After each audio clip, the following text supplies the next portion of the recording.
Hi, everyone. Thank you so much for joining us for this week's episode of Demystifying Money. I'm your host, Misty Lynch, and today I am joined by Liz Steblay. She is the Yoda of solopreneur success. While she's not small or green or 100 plus years old, she's a wise mentor to thousands of self-employed professionals, helping them realize their dreams of becoming solo entrepreneurs. This episode of Demystifying Money with Misty Lynch is proudly sponsored by Soundview Financial Advisors. Visit www.soundviewfinancialadvisors.com to learn more. Liz, thank you so much for joining us today. Oh, I'm excited to be here, Misty. So I've talked to a lot of solopreneurs and smaller business owners lately, and I do feel like there's I definitely thought about it for years before I left corporate America myself. So I'd love to hear a little bit more about your career path and how you got, to the point where you weren't just a small business, you were actually helping more solopreneurs with their career. Yes, it was not a linear trajectory for sure. I fell into self-employment after a layoff. This was back in 2004. That's also the same year I got divorced and my daughter was 3 years old. I called a former client because prior to working for a Fortune 500 company, I had worked with PwC Consulting for 5 years. So I called a former client and I said, okay, I just got laid off. Do you need any help? And he said, are you kidding? How soon can you get here? So I literally had my first client before I even had a laptop. It was well before the word solopreneur was ever invented. But that first year I made more money, worked fewer hours, paid less tax, had more quality time with my kid. And I said, okay, this is it. I am not going back to corporate America full-time job. Yeah. So I fell into it. That was 20 years ago. Always found my own work, had plenty of money, saved a ton for retirement. About 5 years into it, I discovered a need in the market and I developed my first company, which is how I really make my living now.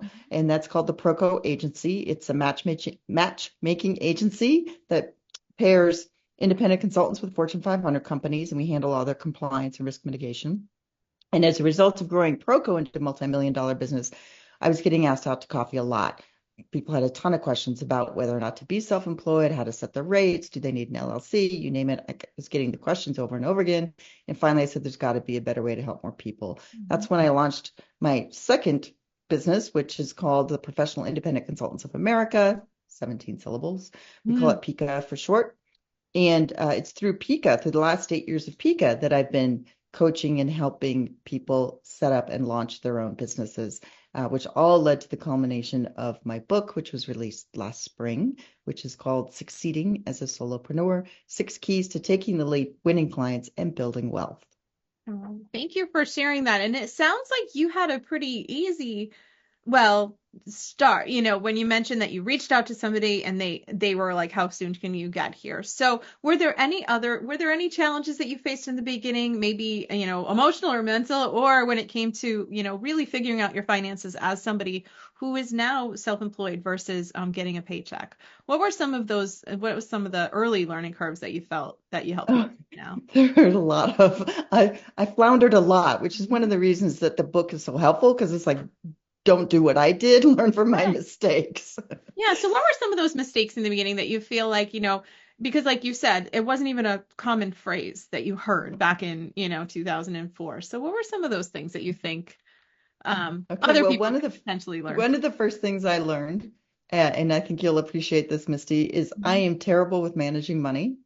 And I don't think you appreciate that. But what I used to do is I used to manage my accounts just using Quicken software because it wasn't complicated. I would use categories for clients and things. Okay, no problem. But I would transfer them. I would do the transactions in Quicken and then forget to actually transfer the money from the business account to my personal account. And then I'd go to pay my bills. And I'd be like, wait, there should be like $8,000 in here, and there's not. So the second time that happened, when I forgot to actually do the transaction, I said, okay, that's it. I should not be handling my own money. And that's when I hired a part-time bookkeeper. So the first rule was outsource what you're not good at. Yeah, and I think I think that's something that a lot of times there's a few things. It's tough to outsource in the beginning when you feel like it's just me, I should be able to do everything. But you're right, those could be expensive mistakes if you think the money's here and it didn't go there. Or a lot of times, we'll see small business owners or solopreneurs that are still commingling everything in their business No. and personal, and they may be missing out on a lot of things that they could be deducting because they don't remember what part of that purchase was this and what part was for home. So I think that the bookkeeping piece of it is such an important piece. It's one of the first hires that I made when I started working for myself as well. Even though I'm comfortable with money, it was just one of those areas that um yeah, I felt like, Yes. if I can take this time back and these hours back, that'd be worthwhile. And I think you mentioned that when you first went into employment, that you had more time and you were spending less, you paid less in taxes. Can you talk a little bit about that? Because I do think that's something that people are afraid of the opposite, the self-employment, having to pay more in taxes or having that. So what is your experience as far as that's been concerned when it comes to solopreneurship? Yeah, actually, there's 2 chapters in my book about how to pay less tax. And so it depends on the type of work or how much, well, a little bit on the type of work, but more on the amount of money you're making per year. It's We've tried and tried. My accountant has tried it multiple times to find the breaking point, but it's somewhere around $100,000 to $120,000. If you're making more than that on an annual basis through your business, you should be being paid on a 1099 business to business tax basis, not as a subcontractor on a W-2. So I've actually trademarked the phrase friends don't let friends W-2 because I feel so strongly about being paid on a business to business basis. The reason is when you're paid on a 1099 basis, you can save more for retirement and of course take business owner tax deductions. Mhm. And so while taking tax deductions expenses, right, for your business Mhm. does add up, and they're listed in the book from largest to smallest. While that is important, what's more important is how much you can save for retirement. Because if you save, and remind me to give you my favorite trick on how to do this. But if you save 20,000 a year and put it into your self-employed retirement plan, whether that's a SEP IRA, solo 401k, or whatever, that's not taxable income, right? So if you make $200,000 a year and you put $20,000 into your SEP IRA, Mhm. which is what I used, you're being taxed on 180. So that's one way to lower your effective tax right there. Then, of course, that money's going to grow tax free. So funneling as much money away as you can into your SEP IRA, and those limits are about 4 times higher than a traditional 401k with a company. So you can save a lot more. And then there's another second part of that, and that's the health spending account, which a lot of people don't take advantage of. And that one's almost more important because that money, when you take it out, is tax free as long as you use it for health expenses.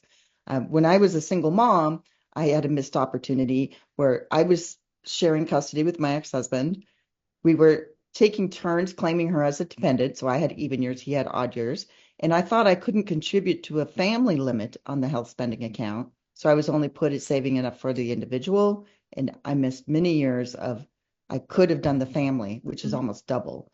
Yeah. So any way that you can save more, either through a Mhm. health spending account or a solo 401k, lower your effective tax rate now, and pays dividends down the road. Yeah, definitely. And I think when I talk to a lot of solopreneurs, they might not have a lot of overhead. They might not have a lot of expenses with their business. They might just have really, maybe they're working from their home. Maybe they have a laptop. Maybe they have no inventory or anything like that at all. So I do feel like those retirement plans are very helpful as far as where can we maybe put a bigger amount of money away for the future or reduced this year's taxable income. And so I think it's definitely important to look at that and those opportunities when you're trying to figure out how to take advantage of the tax laws as they're written instead of feeling like it is, not in their best interest to make more money, which is usually not the case. But Yeah, you feel there that. are there are ways to pay less tax. That's Yeah. one of my I favorite mean, hashtags. I think a lot of people are realizing that when they look at other corporations and the corporate, and understanding that it's something that they can maybe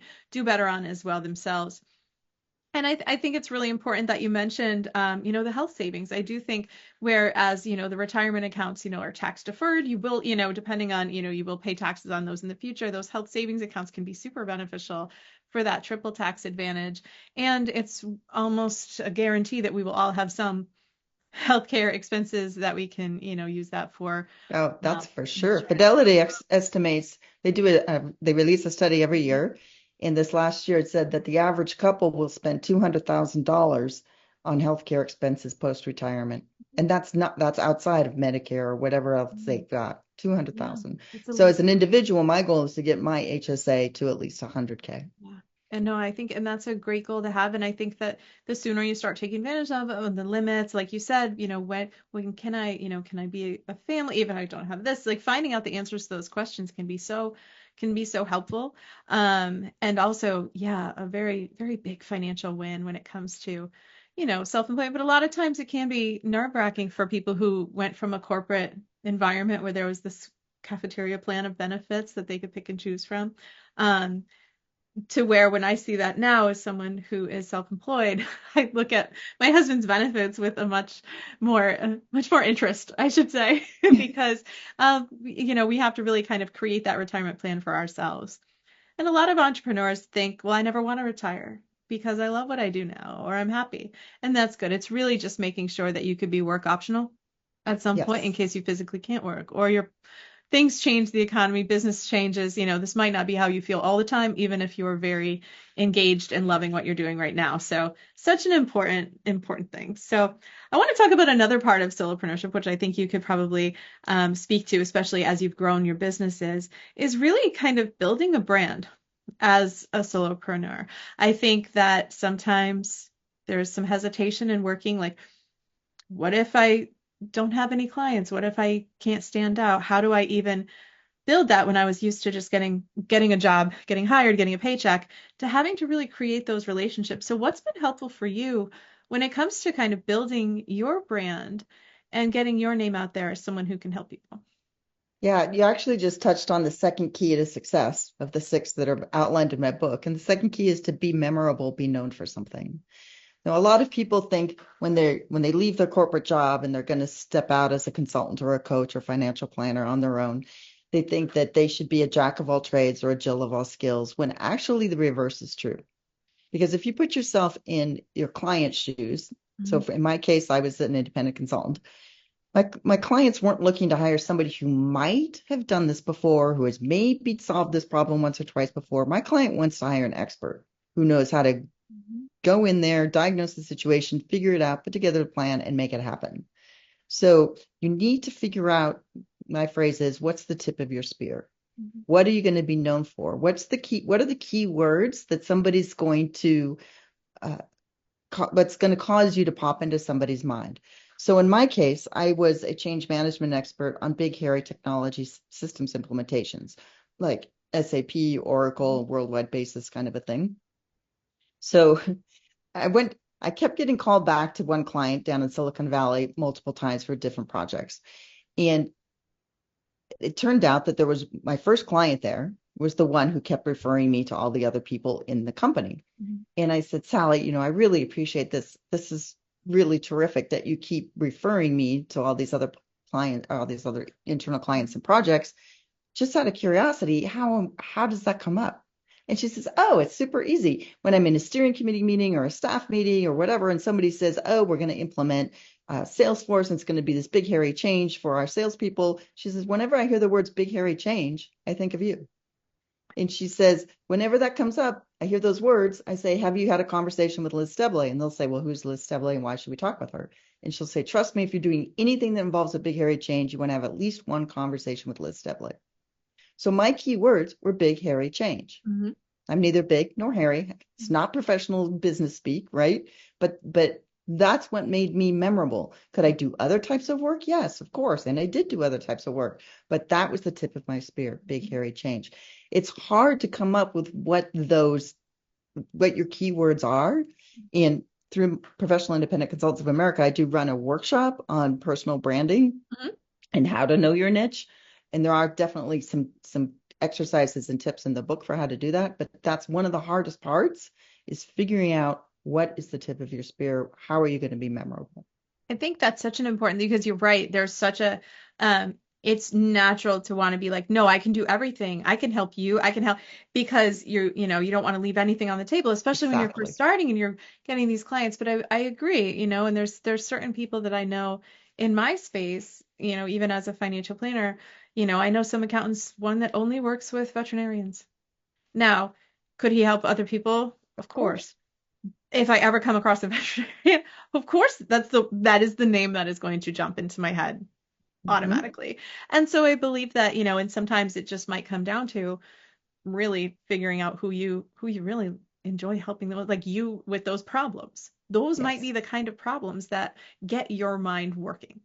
So I think for people who are maybe hesitant to say anything or make any sort of stand at all, I think there is some value. It doesn't mean you only work with, I don't only work with women. I don't only work with entrepreneurs, but I work with a lot of, and so but I think that it's really one of those challenges, especially Well, when you're thinking through yourself and trying not to exclude anybody. But yeah, it's yes. so But important to if stand you out. think about it, if you go to market as somebody who can do, like in my world, I could say, fine, I can facilitate offsites. I'm an expert at internal Mhm, communications. I can cross-functional buy-in. I can create work plans. Um, I can come up with a change strategy. mhm. So I'm diluting my brand because people can't remember all of those things, right? So Mhm. that's why you need to distill it down and really get to the essence of what it is that you do and what's going to make you memorable, like your veterinarian CPA friend. I mean, it's laser focused, but I Mhm. guess you probably learned that, certain fields really well, certain problems are kind of can use that and help. And when you are, with your brand messaging, when you talk to business owners about their branding, how do you make sure that they stay consistent or that they, because they might feel like overwhelmed with where should I be? Should I be out in the world networking? Should I be online? Should I be doing this? How do you help people with that maybe overwhelm when it Yeah. comes to what they should be doing, should in Mhm. quotes, to get their brand and name out there? Well, actually, that's key number three. And I swear we did not plan this, that you're going through them in order. But key number three is to constantly grow and nourish your network. So I know thousands of successful solopreneurs, and I would say, in a workshop I lead on business development, I would ask people, how did you find your last two clients?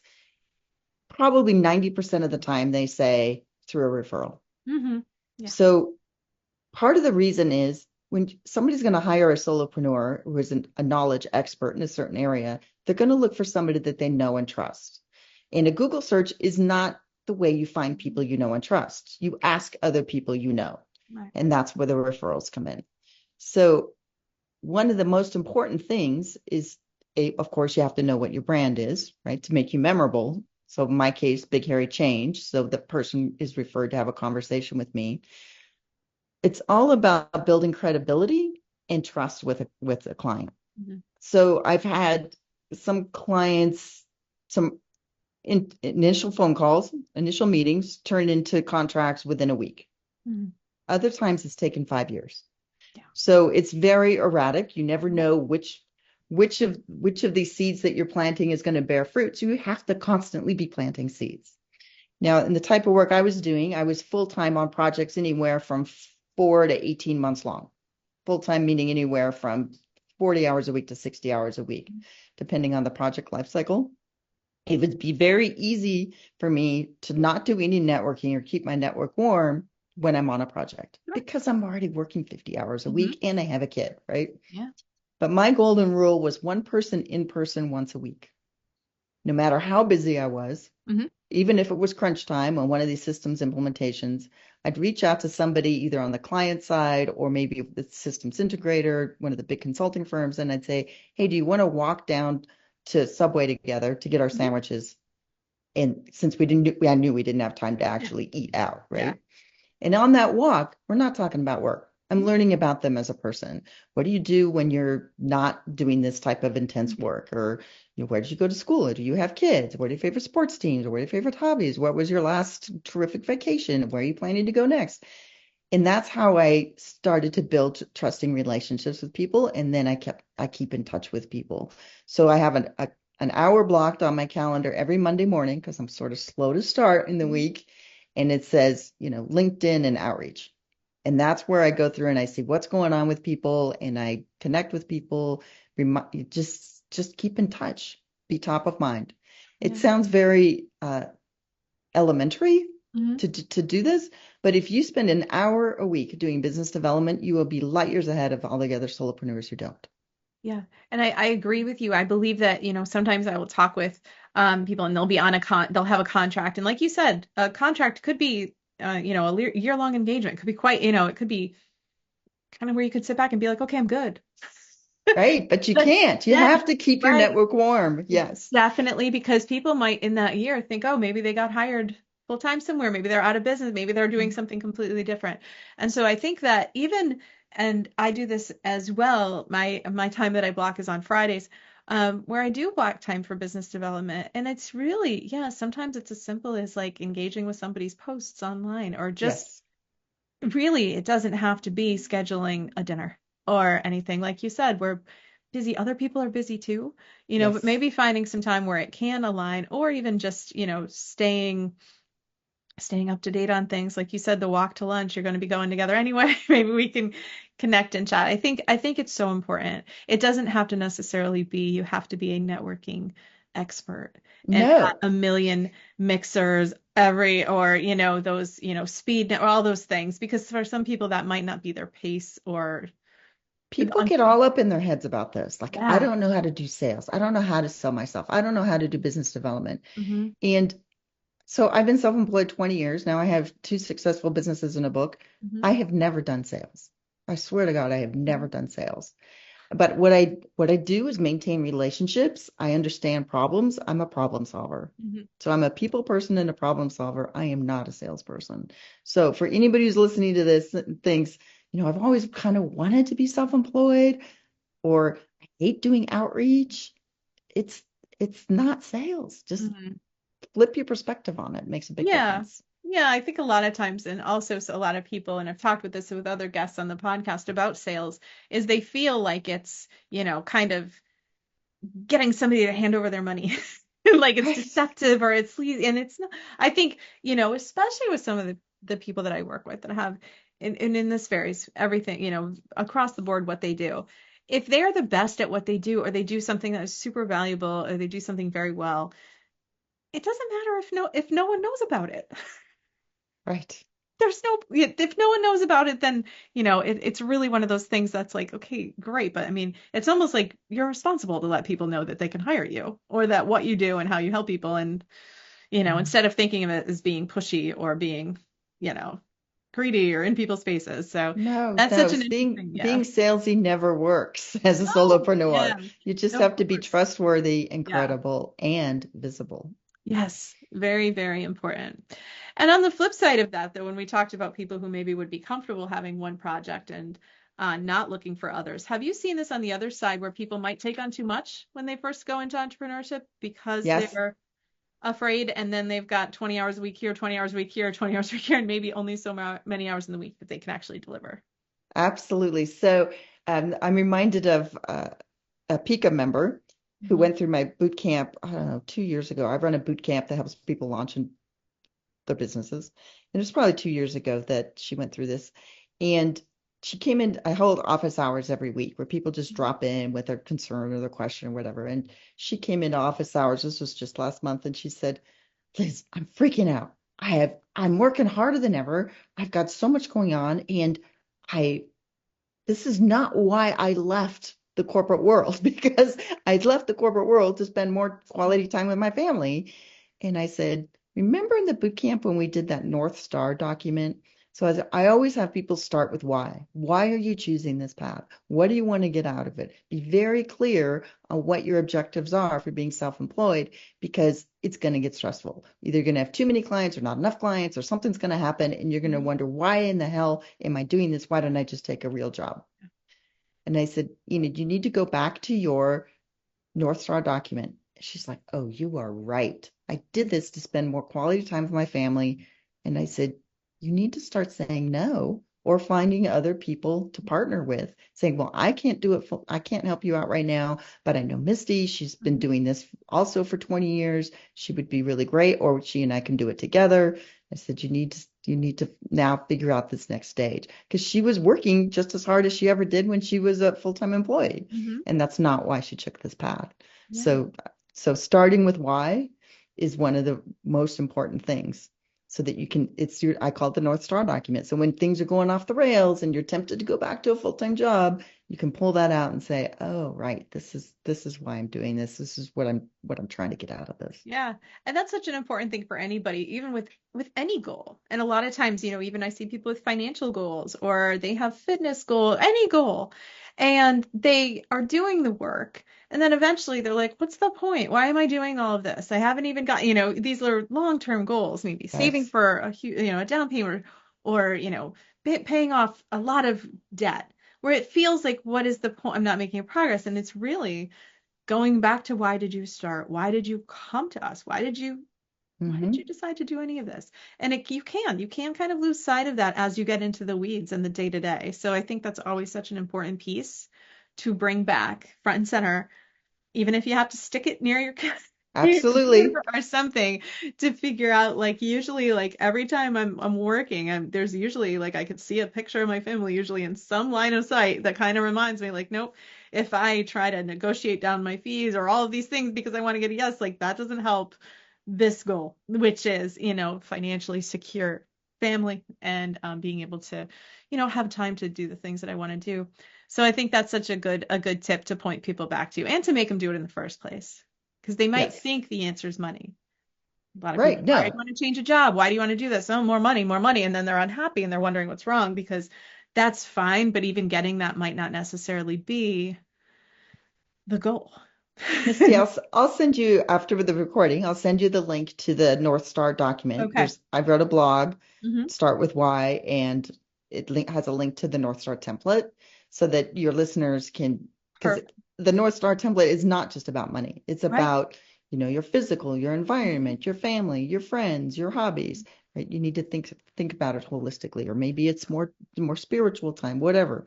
Yeah. But yes, it's not just always about the I money. love that. No, because I think a lot of times people talk to me like, but I can make more money over here, but I really like this. And then we end up somewhere completely different than we thought we were going to end up. But Mhm. all right, there's a lot of factors. So that's wonderful. Yes, we'll definitely include that in the show notes for people if they wanted to take that. And even if you are in a corporate career, even if you're going to always, it's always good to have goals, or kind of an idea of what you want to do next, or even if it's retirement, like what you want that to look like, what you want to do, what you want to spend time doing. A lot of times we spend more time planning buying a car or a vacation than we do a 30-year retirement. We just Yes. figure that we'll figure it out, and it's really always important to have that idea in your head of where you want to be while you're and enjoying, like, where you are right now as Yes. well. Which brings me to another question I have for you, which is something that I think that a lot of people have faced when it comes to solopreneurship, is burnout, Oh, and that feeling of, like your clients, I'm working so hard. This isn't why I did this. And sometimes, so what is your thoughts when it comes to maybe somebody needing a break, a vacation, or really experiencing burnout? Because I do think that there's sometimes a difference, and sometimes it's hard to even take a day off when it's mhm. just you. So how do you help people get through that in a healthy way? Yeah, I can talk to this both in terms of people that I've counseled or coached through Pika with burnout, and my own personal experience with Sure. burnout.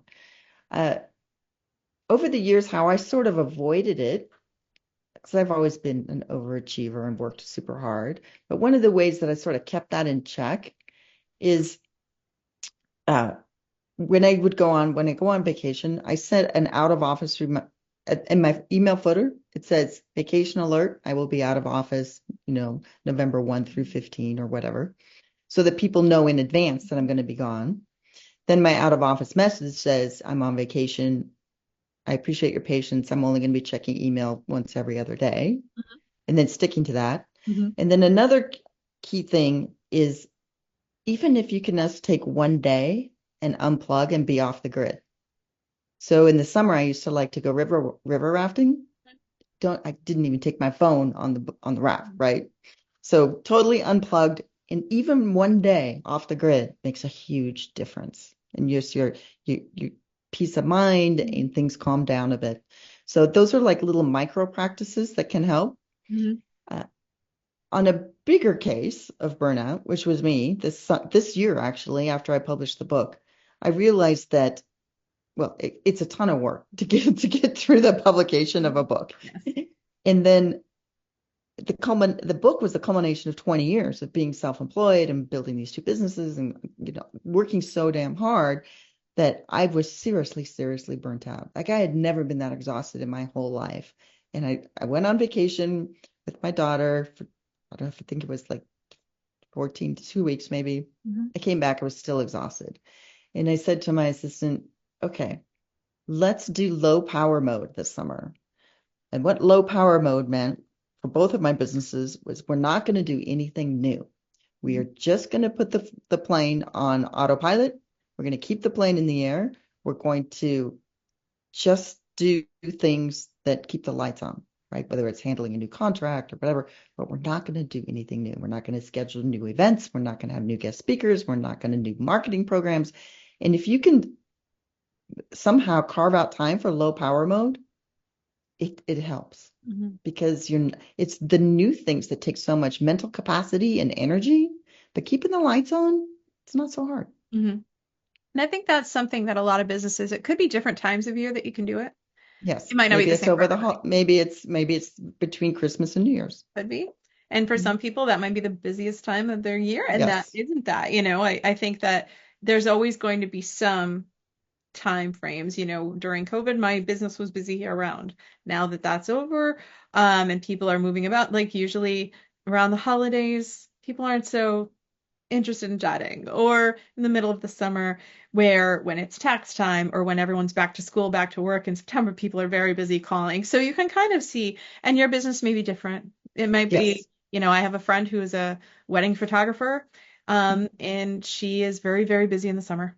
And then the Absolutely. rest of the year, you're right, it's low power mode, keeping the lights. And I think that that's something that you can figure out over time. And it's super important, like you said, to be able to unplug. I've started to set my notifications on my phone to like in the evening. I don't get notifications about emails. I still sometimes am tempted to check, but if my phone is next to me and I tend to look at it, or I have a weekend mode where I just those notifications go dark and I look at it during the work week. Misty, Because that reminds me of another thing that I Mhm. often advise people is to start each engagement, whether it's a consulting engagement, coaching, whatever. Used to start every engagement with a wow meeting. Mhm. And wow stands for ways of working. And I would go to coffee or lunch, ideally lunch with my client, and say, let's just get to know each other and how we prefer to work. Are you a texting person or are you a Slack person or do you prefer emails, whatever? All those tiny things that really can kickstart a Mhm. relationship and a working relationship off on the right foot. I would always say, well, one thing you need to know about me is I'm a single mom. Now I have my daughter the first half of the week, Mhm. which means that when I pick her up from school at 5 or daycare, whatever, from five to 9, I turn my phone off, Mhm. literally off. I'm unreachable because that's the quality time with my kid. But then you'll start getting emails from me at 10, 11, 12, 1 o'clock in the morning. That's when, once she's in bed, I'm back at my desk and that's when I'm plowing through stuff. Now, I don't expect you to reply to my emails in that way and that in those time Yes. frames. Yep. This is just how I roll. This is how I manage my life. And I it was a personal coach that actually was the one that talked me into turning my phone off when I picked my daughter up from school. And because my daughter and I were having a rocky time. At the time, she was like 5 years old. Mhm. And I was stressed out. I was trying to do everything at the same time. And my coach said, try turning your phone off just for a week for those 4 hours from 5 to 9 Mhm. and see what happens. And my relationship with my daughter totally blossomed after that because she was no longer competing for my attention. She had my full undivided attention. My clients didn't suffer at all because I had managed their expectations about it. And that was a game changer for Yeah. me in my relationship with my daughter and my own mental health. I think that's, because I didn't have, my parents didn't have a cell phone or anything buzzing all the time. When they were home, they were home. But I do see that, and I think it's important. Because you're right. If you have, a certain time where you're going to be spending with your kids, but you're kind of over here on your phone, they notice Yes, they they're notice. disengaged. And then you could be like, now when they get a little older, why are you always on your phone? Obviously they're gonna see certain things. And I think it's important for us to manage that because you're right. If the clients know up front, hey, I might email you at 11:30 at night. I don't expect an answer. It's going to be a different than, oh my God, she emailed me at 11:30 at night. Do I have to stay up and Yes. respond? And so I think that knowing when people work best, for me, the stock market hours are 9:30 to 4, and there's a lot of things that I can do planning wise outside of that, but some things I really can't do unless Mm-hmm. things are open. So trying to make sure that you do set boundaries, I think is a really good way to kind of avoid burnout in the first place, because I know a few Yes. people, even in corporate roles, that they respond to their boss the second they get an email. They're talking to them at night. They're talking to them on the weekends. Um, and they are feeling completely overwhelmed and burnt out, where in they keep responding though. And, if those boundaries aren't set up front, usually sometimes they'll be like, oh, I'll just send this to her because I know she'll answer. And so Right. Right. where other Good. people, they're not going to, so they're not getting the same treatment. And it can feel like you're getting overworked or picked on, but a lot of times it could be like, what are the boundaries there? And how do you Yeah. kind of set them in a Agree. lot of situations? It's Even if it's from, from 7 to 9 every morning that you're unreachable because that's your gym time or your time with your walking your dog, whatever. If you manage the expectation with your boss, your clients, that listen, that's my very important me time, people will understand. Yeah, usually they'll move on. They'll figure and they'll be fine. And then kind of, yeah, upholding those boundaries is Hmm. important too. So, this has been so helpful. But before we wrap up the show, I'd love to know for somebody right now, maybe who is experiencing a layoff or they're thinking about transitioning to solopreneurship, what is the first step that you would encourage a person who has not made the leap yet? What's the first thing that you would tell them, the first step that they should take? It would be to read my blog post, the 9 steps to consider before taking the leap. Because I used to lead a webinar about every 6 weeks.